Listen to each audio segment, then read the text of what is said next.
हमारे इस channel know basics पे आपका बहुत बहुत स्वागत है। आज हम जानेंगे औरंगजेब के बारे में। मुग़ल साम्राज्य से जुड़े हुए जितने जो बादशाह हुए, राजा हुए, उन सारे महत्वपूर्ण लोगों को हमने देख लिया है। तो उस कड़ी में औरंगजेब जो है वो अंतिम कह लें कि सब शक्तिशाली शासक होता है मुग़लों में। इसके बाद औरंगजेब के बाद से एक पतन की शुरुआत होती है और वहाँ से माना जाता है कि उत्तर मुग़ल काल का इतिहास शुरू हो जाता है। तो उत्तरकालीन मुग़ल इतिहास हम लोगों ने ऑलरेडी कवर कर लिया है मॉडर्न हिस्ट्री के अंतर्गत। तो औरंगजेब के बाद का इतिहास अगर आपको जानना हो तो आप मॉडर्न हिस्ट्री के प्ले लिस्ट में जाइए, वहाँ पे आपको सारी चीज़ें मिल जाएंगी। तो आज हम शुरुआत करते हैं औरंगजेब से। तो दोस्तों, उत्तराधिकार का जो युद्ध हुआ था उसके बाद औरंगजेब की जीत होती है। वो अपने अन्य भाइयों को हरा देता है, दारा सिकोह को, कामबख्श को, मुराद को, सारे भाइयों को हराकर वो बादशाह बन जाता है। तो औरंगजेब का जो राज्याभिषेक होता है 2 बार होता है। पहली बार जो राज्याभिषेक होता है वो होता है जुलाई 1658 में, और ये होता है सामूगढ़ के युद्ध के बाद। सामूगढ़ का युद्ध दारा सिकोह और औरंगजेब के बीच में लड़ा जाता है। इसमें औरंगजेब की जीत हो जाती है। उसके बाद वो एक उपाधि धारण करता है अबुल आलमगीर की, और इस उपाधि के साथ वो दिल्ली का सुल्तान बनता है। फिर से दारा सिकोह के साथ उसका एक युद्ध होता है, देवराई का युद्ध। वो भी एक उत्तराधिकार का ही युद्ध था। फिर से दारा सिकोह की हार हो जाती है और उसे कैद कर लिया जाता है और बाद के समय में उसकी हत्या कर दी जाती है। तो देवराई के युद्ध जीतने के बाद जून 1659 में फिर से वो अपनी राज्याभिषेक करवाता है और इस बार वो गाजी की उपाधि धारण करता है। इस प्रकार औरंगजेब का 2 बार राज्याभिषेक होता है। हालांकि 2 बार जो राज्याभिषेक हुआ था वो अकबर का भी हुआ था, लेकिन उसका 2 बार जो राज्याभिषेक हुआ वो अलग अलग जगहों पे होता है। और इसका जो औरंगजेब का राज्याभिषेक दोनों ही बार दिल्ली में ही होता है। तो राज्याभिषेक जब इसका होता है तो इसने बहुत बड़ा लंबा चौड़ा नाम के साथ में अपनी एक शपथ ली थी, राज्याभिषेक करवाया था। तो पूरा नाम था अबुल मुजफ्फर मुहिउद्दीन औरंगजेब बहादुर आलमगीर पादशाह गाजी। तो यहाँ पे तो जो गाजी की इसने उपाधि धारण की वो यहाँ से आया। उसके बाद अबुल और आलमगीर, अबुल यहाँ से जोड़ा और आलमगीर भी यहाँ से लिया। बहादुर, बहादुर की उपाधि शाहजहां ने दी थी।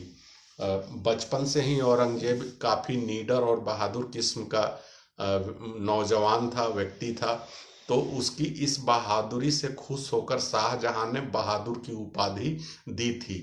तो वो अपने जो राज्याभिषेक का जो नाम होता है उसमें बहादुर को भी शामिल करता है। अब आते हैं औरंगजेब के जन्म के बारे में।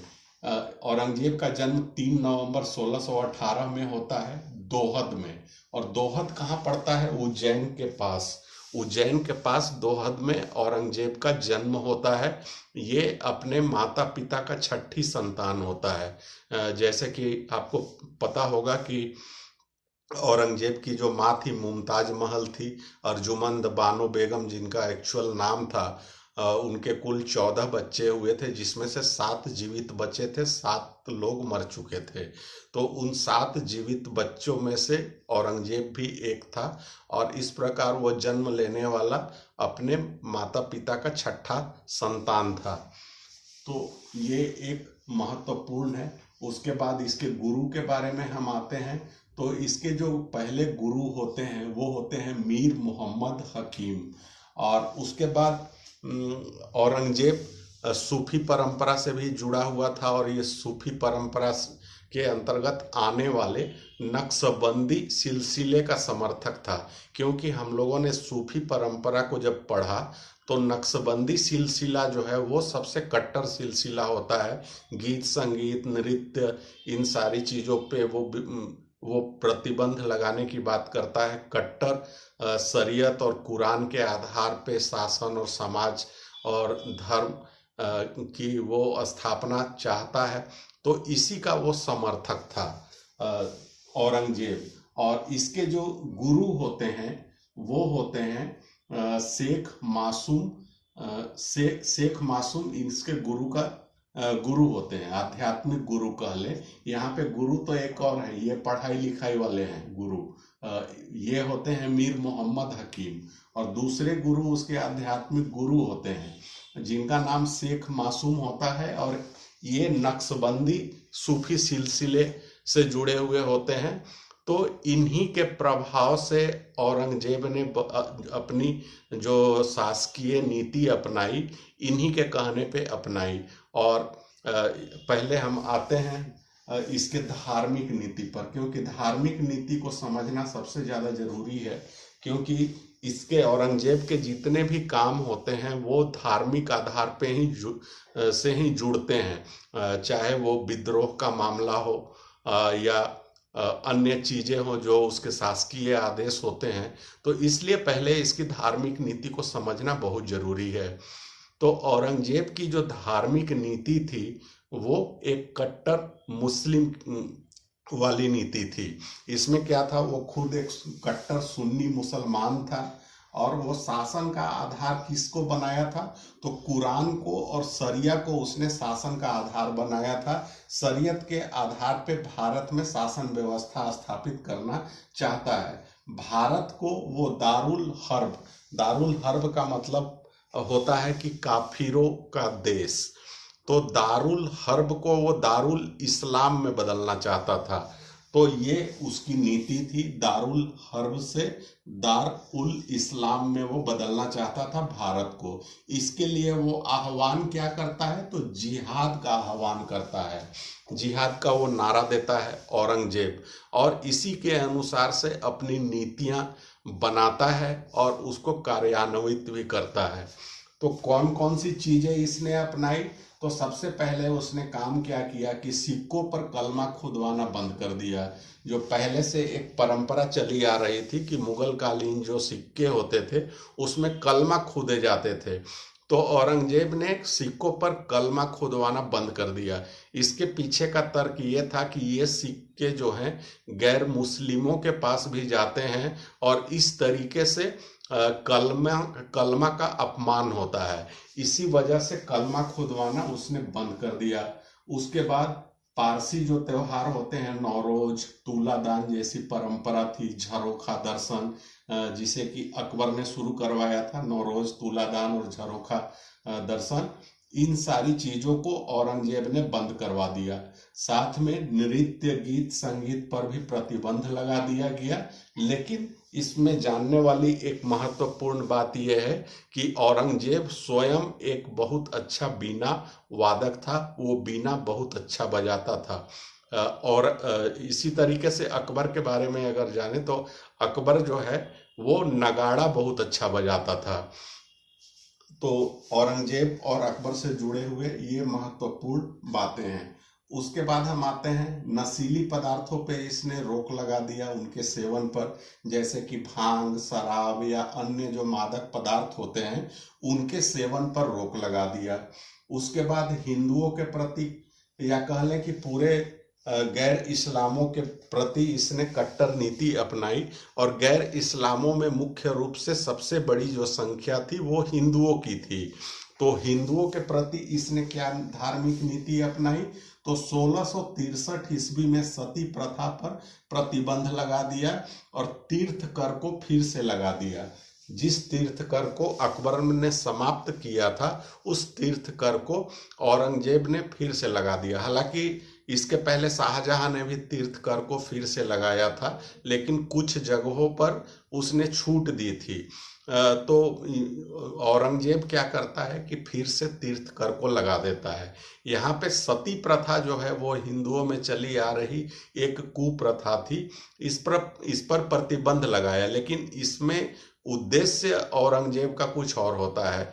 उसका उद्देश्य होता है कि हिंदू महिलाएं जो विधवा हो गई हैं, जो सती होना चाहती हैं, तो वैसी महिलाओं को सती होने से रोका जाए और उनको मुगलों के हरम में शामिल किया जाए, ये इसका मुख्य उद्देश्य था।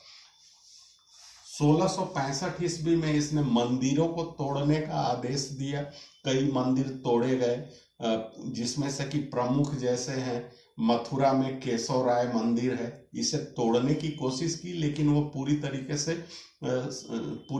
से तोड़ नहीं पाता है। गुजरात का सोमनाथ का मंदिर, बनारस का बालाजी विश्वनाथ मंदिर, तो इन मंदिरों को इसने तोड़ने की कोशिश की लेकिन वो पूरी तरीके से सफल नहीं हो पाता है इन मंदिरों को तोड़ने में, और बाद के जो शासक आते हैं उसको मरम्मत भी करवाते हैं। तो यही कारण है कि उन मंदिरों के अवशेष अभी भी बचे हुए हैं।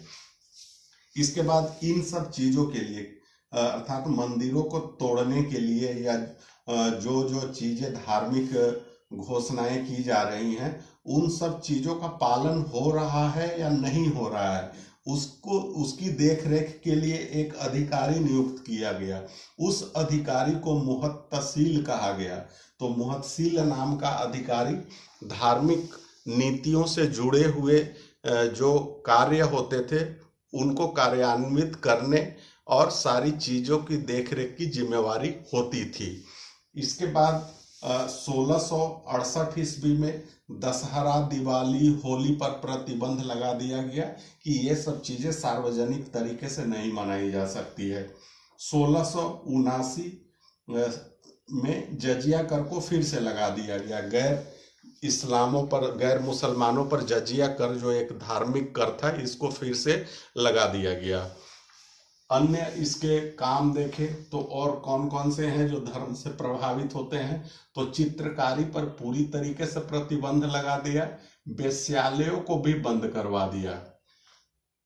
औरंगजेब को जिंदा पीर भी कहा जाता था। उसके पीछे का मूल कारण ये था कि औरंगजेब खुद अपने आप में नैतिक दृष्टि से, व्यक्तिगत रूप से वो काफी उच्च आचरण रखने वाला व्यक्ति था। जैसे कि वो किसी प्रकार के व्यसन का वो शिकार नहीं था, शराब नहीं पीता था, भांग नहीं खाता था, या कोई अन्य जो नशीली चीजें होती है उसका वो सेवन बिल्कुल नहीं करता था।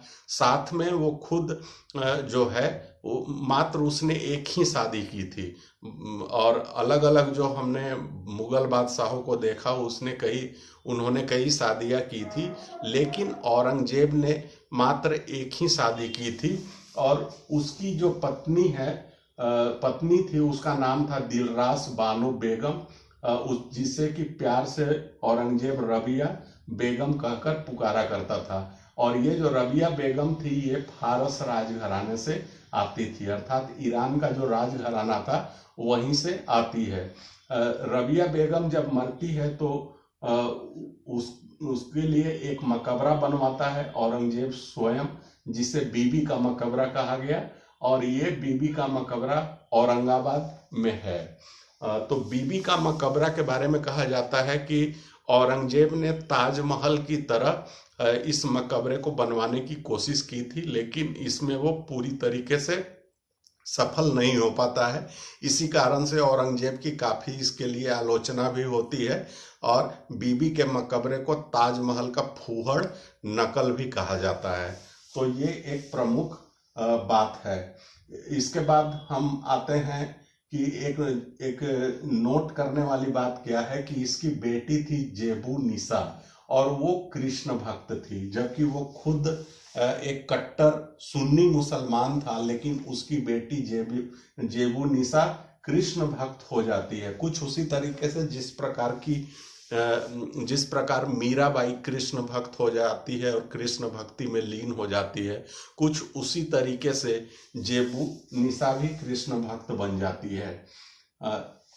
जिंदा पीर इसे क्यों कहा गया, तो व्यक्तिगत उसके आचरण बहुत उच्च कोटि के थे, और अंत समय में औरंगजेब क्या करता है कि कुरान की आयतें लिखता था और टोपी सिलता था, और इससे जो पैसे प्राप्त होते थे वो गरीबों में बांट देता था। और औरंगजेब की जो आखिरी इच्छा थी वो ये थी कि वो जब मरे तो उसके लिए कोई मकबरा नहीं बनवाया जाए। तो यही कारण है कि औरंगजेब का कोई मकबरा नहीं है। तो वो एक कट्टर सुन्नी मुसलमान था और इन्हीं सब कारणों से उसे जिंदा पीर कहा गया।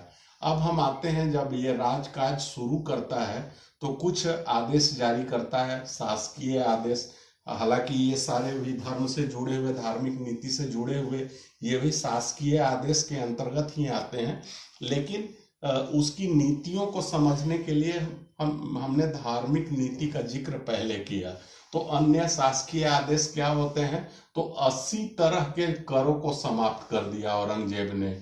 उसमें से प्रमुख जो कर समाप्त किए गए थे वो थे राहदारी।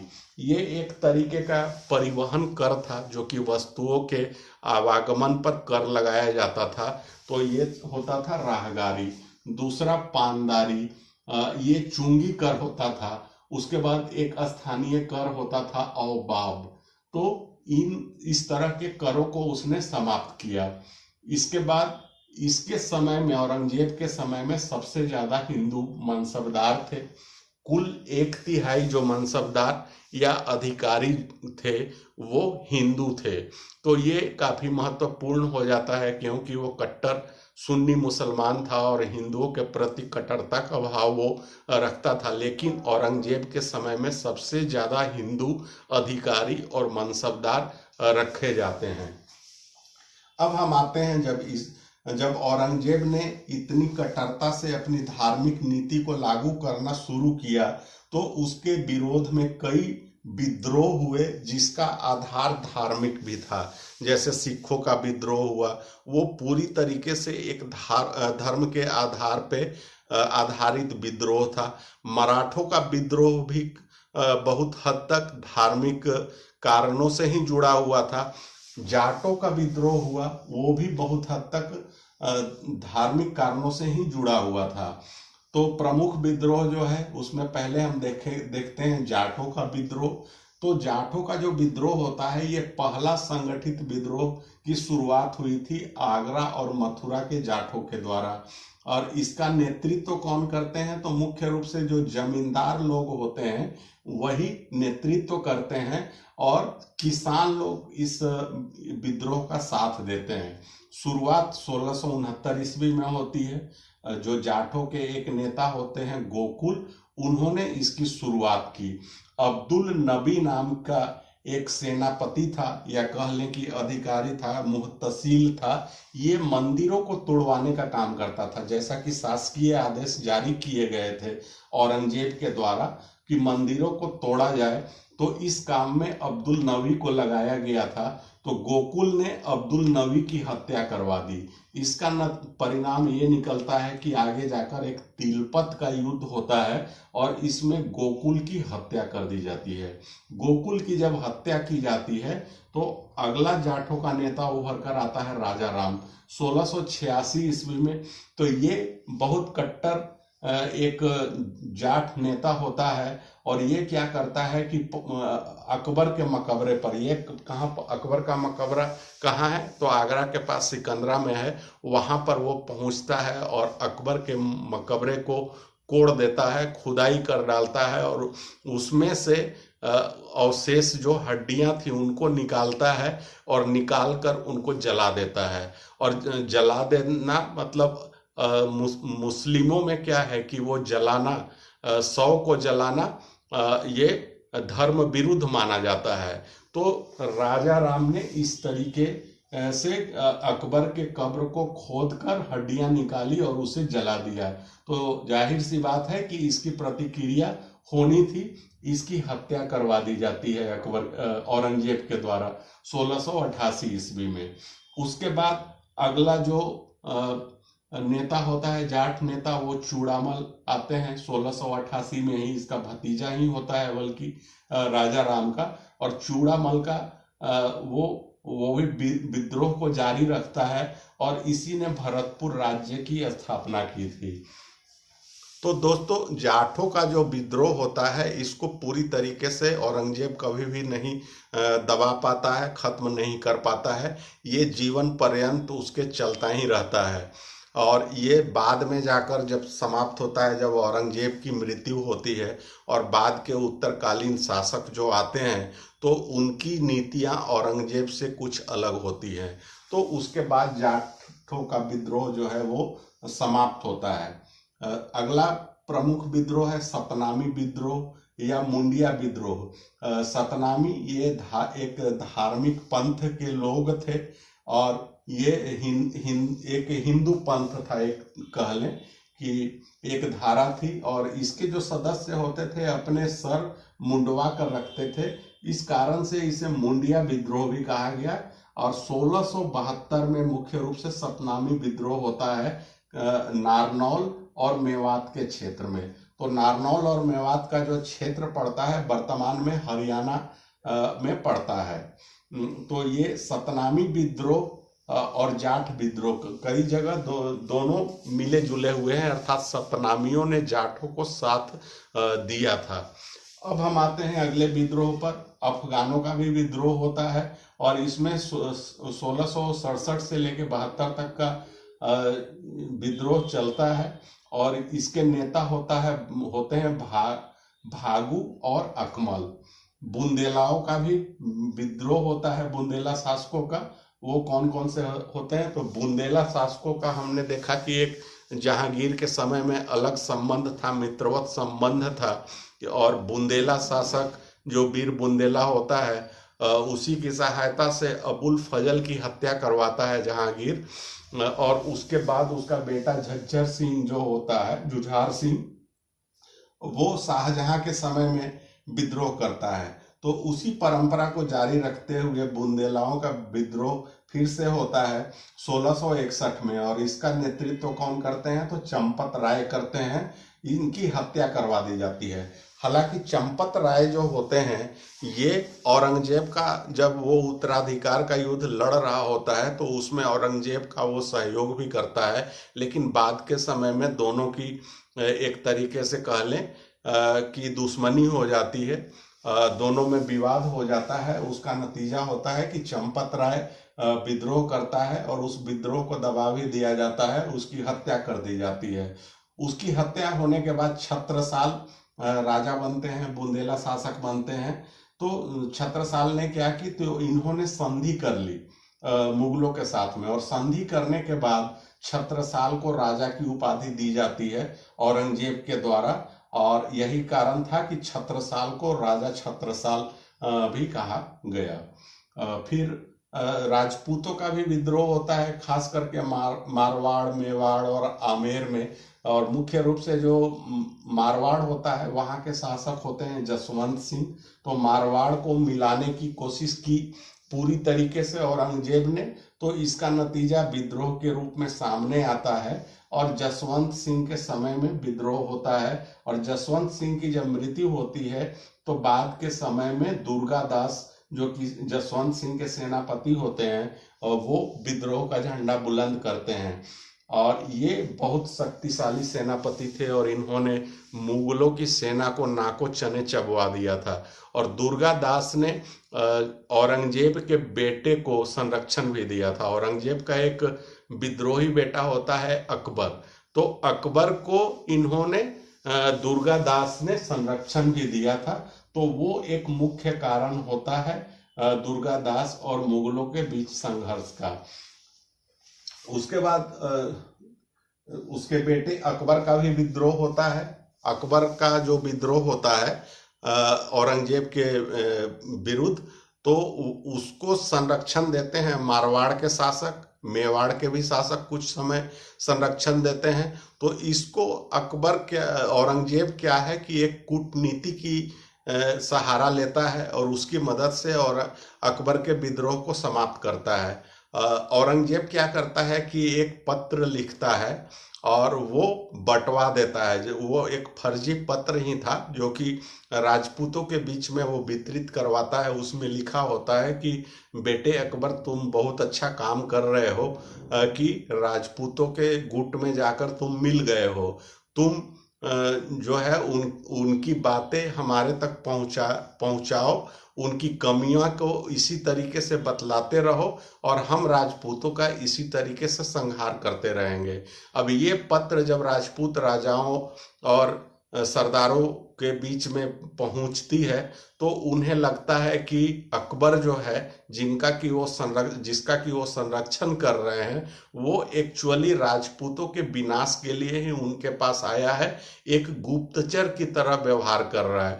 तो ऐसी स्थिति में वो अकबर का साथ नहीं देते हैं। उसके बाद के समय में अकबर जो है वो संभाजी, जो कि मराठों के शिवाजी के बेटे होते हैं, और उनके संरक्षण में चला जाता है और इस प्रकार से राजपूतों के विद्रोह को औरंगजेब दबाता है और फिर वो लड़ने के लिए मराठों से चल पड़ता है। और हालांकि मराठों से संघर्ष के और भी कई कारण थे, लेकिन एक जो बहुत बड़ा कारण होता है वो बेटे अकबर का संरक्षण था और वो संरक्षण संभाजी ने दिया था। तो संभाजी से उसका युद्ध होता है औरंगजेब का। इसमें संभाजी और उसका जो मंत्री और संभाजी का मित्र कवि कलश, इन दोनों को पकड़ के उन्हें अंततः यातना देकर फांसी दे दिया जाता है। सिखों का विद्रोह तो ये पूरी तरीके से एक धार्मिक कारणों पर आधारित विद्रोह था और इसका नेतृत्व करते हैं उस समय के गुरु तेग बहादुर, जो कि 9वें गुरु होते हैं। गुरु तेग बहादुर 9वें गुरु होते हैं सिखों की। इनकी हत्या करवा देता है, उनके 5 शिष्य होते हैं उनकी भी हत्या करवा देता है। तो तेग बहादुर की जो हत्या हुई थी उसके पीछे औरंगजेब का मुख्य उद्देश्य ये था कि सिखों के गुरु को अगर हत्या कर दी जाए तो इस्लाम धर्म को प्रचारित और प्रसारित करने में और भी ज़्यादा मदद मिलेगी सिखों के बीच में, और सिखों में इससे एक डर उत्पन्न होगा। सबसे पहले तो तेग बहादुर और उनके शिष्यों को पकड़ा जाता है, उन्हें इस्लाम धर्म स्वीकार करने को कहा जाता है। वो स्वीकार नहीं करते हैं तो उन्हें यातनाएं दी जाती हैं और 5 दिनों तक यातना देने के बाद वो उनके शिष्यों सहित दिल्ली में उनकी हत्या कर दी जाती है। दिल्ली के शीशगंज में एक गुरुद्वारा बना हुआ है जो कि तेग बहादुर के नाम पे ही आधारित है। तो उसके बाद तेग बहादुर की जब हत्या होती है तो विद्रोह का झंडा बुलंद करते हैं अगले गुरु गोविंद सिंह, जो कि 10वें गुरु होते हैं और तेग बहादुर के बेटे होते हैं। इनके समय में और भी ज़्यादा भीषण संघर्ष होता है, कई युद्ध लड़े जाते हैं मुगलों और सिखों के बीच में, और इस संघर्ष में अलग अलग संघर्षों में गुरु गोविंद सिंह के 4 बेटे मारे जाते हैं। अंततः गुरु गोविंद सिंह जी की भी हत्या हो जाती है। हालांकि गुरु गोविंद सिंह की जो हत्या हुई थी वो औरंगजेब के समय में नहीं हुई थी, बल्कि बाद का जो शासक आता है बहादुर शाह प्रथम, तो उसके समय में गुरु गोविंद सिंह की हत्या होती है। तो सिखों से जो जुड़ा हुआ विद्रोह था ये मुख्य रूप से धार्मिक कारणों से था। मराठों का विद्रोह, इसके बारे में, मराठा साम्राज्य के बारे में बहुत डिटेल में हमने डिस्कस किया हुआ है।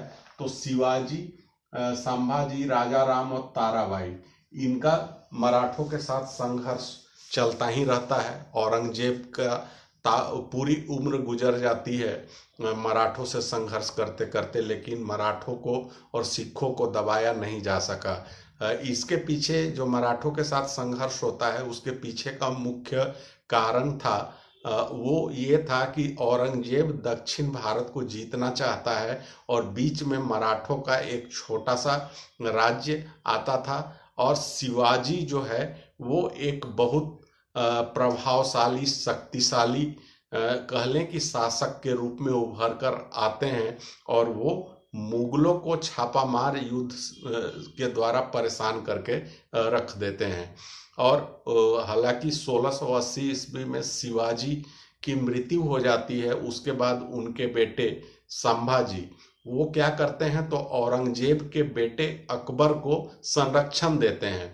तो वो एक कारण बनता है संभाजी और कवि कलश जो कि उसका मंत्री और दोस्त भी होता है, इन दोनों को पकड़कर हत्या कर दी जाती है। बाद के समय में राजा राम मराठों के छत्रपति बनते हैं, इनकी भी हत्या मुगलों ने करवा दी। और उसके बाद ताराबाई का पीरियड आता है, उनके समय में भी मुगलों और मराठों का संघर्ष चलता ही रहता है। अन्य विद्रोह की बात करें तो अन्य जो विद्रोह था वो अकबर का विद्रोह था, जो कि औरंगजेब का बेटा था, जिसका एक नाम निकुसियर भी था। और उसके विद्रोह में मुख्य रूप से राजपूतों ने साथ दिया। मेवाड़ के राजपूतों ने, मारवाड़ के राजपूतों ने और फिर मराठों ने। और इसको कूटनीतिक तरीके से औरंगजेब दबा देता है। वो भागकर फारस चला जाता है अंततः, और वहीं उसकी मृत्यु भी हो जाती है। अब हम आते हैं औरंगजेब के साम्राज्य विस्तार को देखते हैं। तो औरंगजेब को साम्राज्य विस्तार करने के लिए बहुत ज़्यादा कुछ बचा नहीं था, क्योंकि उसके पहले के जो शासक होते हैं ऑलरेडी साम्राज्य का विस्तार कर चुके होते हैं। फिर भी 1660 में असम पर अधिकार करता है और इसमें सेनापति होते हैं मीर जुमला। 1662 में एक संधि होती है जिसे अहोम की संधि के नाम से जाना जाता है, और इस संधि के द्वारा असम का बहुत बड़ा क्षेत्र, खास करके गुवाहाटी और उसके आसपास के जो क्षेत्र होते हैं, वो मुगल साम्राज्य में मिला लिए जाते हैं। औरंगजेब के बाद अहोम राजा या असम के एक राजा उभर कर आते हैं, जिनका नाम चक्रध्वज होता है। तो चक्रध्वज जब राजा बनते हैं तो वो फिर से कई क्षेत्रों को वापस जीतकर अहोम प्रदेश में मिला लेते हैं। अब हम आते हैं दक्षिण भारत पर। तो दक्षिण भारत पर बीजापुर और गोलकुंडा दो मुख्य जो राज्य थे यही बचे हुए थे। हालांकि बीजापुर और गोलकुंडा को शाहजहां ने भी मिलाया था, जीता था, लेकिन उन्हें पूरी तरीके से नहीं मिला पाया था। तो औरंगजेब यह काम करता है 1686 में बीजापुर को और 1687 में गोलकुंडा को जीत लेता है।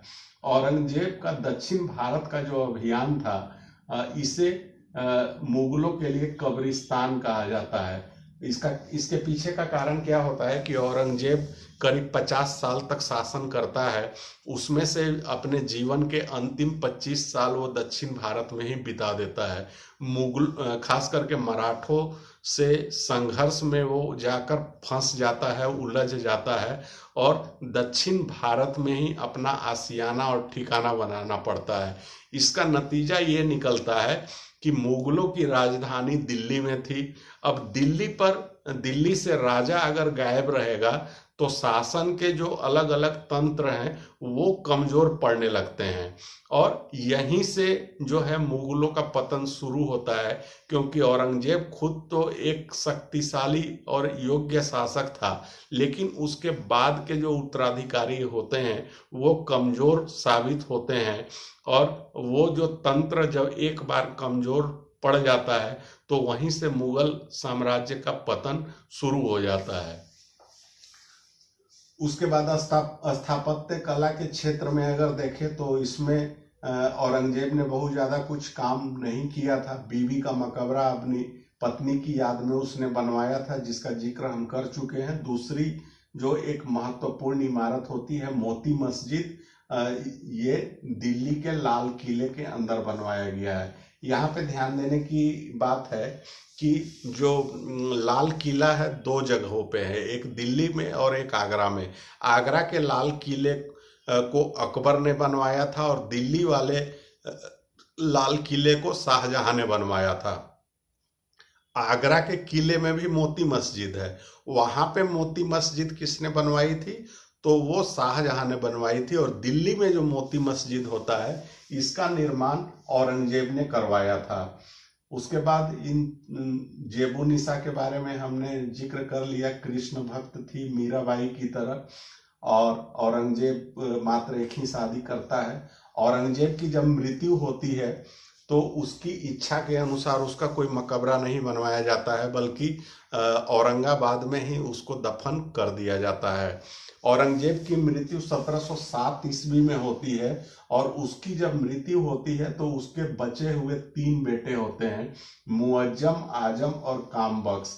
इनके बीच में एक उत्तराधिकार का युद्ध शुरू होता है और 2 उत्तराधिकार के युद्ध लड़े जाते हैं। पहला जजाऊ का युद्ध के नाम से जाना जाता है 1707 में, मुअज्जम और आजम के बीच में। इसमें आजम की हार हो जाती है और उसकी हत्या हो जाती है। उसके बाद दूसरा जो युद्ध होता है उत्तराधिकार का 1709 में, बीजापुर के युद्ध के नाम से जाना जाता है, मुअज्जम और कामबख्श के बीच में। इसमें भी कामबख्श की हार हो जाती है और इसकी हत्या हो जाती है। अंततः मुअज्जम जो है वो बहादुर शाह प्रथम या शाह आलम प्रथम के नाम से भारत का अगला सम्राट बनता है, और यहीं से उत्तर मुगल काल की शुरुआत हो जाती है। इसी बहादुर शाह प्रथम को शाह बेखबर भी कहा जाता था। यहाँ से उत्तर मुगल काल की शुरुआत हो जाती है, और उत्तर मुगल काल को हमने बहुत अच्छे से कवर किया हुआ है मॉडर्न हिस्ट्री के प्लेलिस्ट में जाकर। वहाँ पे आप उत्तर मुगल काल को जान सकते हैं, समझ सकते हैं। इसके बाद 2 वीडियो और आएंगे जो कि मुगल शासन प्रशासन का जो ढांचा था उस पर आधारित होगा, कला संस्कृति से संबंधित होगा। इन पर 2 वीडियो और आएंगे। इसके बाद मुगल साम्राज्य पूरी तरीके से समाप्त हो जाएगा। अब जहाँ तक इन चीज़ों की बात आती है, सिखों के बारे में, मराठों के बारे में, उसके बाद जाठों के बारे में, तो इन सभी का हमने मॉडर्न हिस्ट्री में डिटेल में डिस्कशन किया हुआ है। अगर इनके बारे में आप जानना चाहते हैं तो मॉडर्न हिस्ट्री में चले जाइए, वहाँ मॉडर्न हिस्ट्री के प्ले लिस्ट में वहाँ पे आपको डिटेल जानकारी मिल जाएगी। तो दोस्तों, मैं उम्मीद करता हूँ कि ये वीडियो आपको पसंद आया होगा, अच्छा लगा होगा। अगर पसंद आया हो तो इसे आप लाइक करिए, शेयर करिए, इस चैनल को सब्सक्राइब कर लीजिए, नोटिफिकेशन वाली घंटी जरूर बजा दीजिए ताकि जो भी अपडेट्स हो उसकी जानकारी आपको मिलती रहे। तो फिर से मिलते हैं नेक्स्ट वीडियो में, तब तक के लिए धन्यवाद।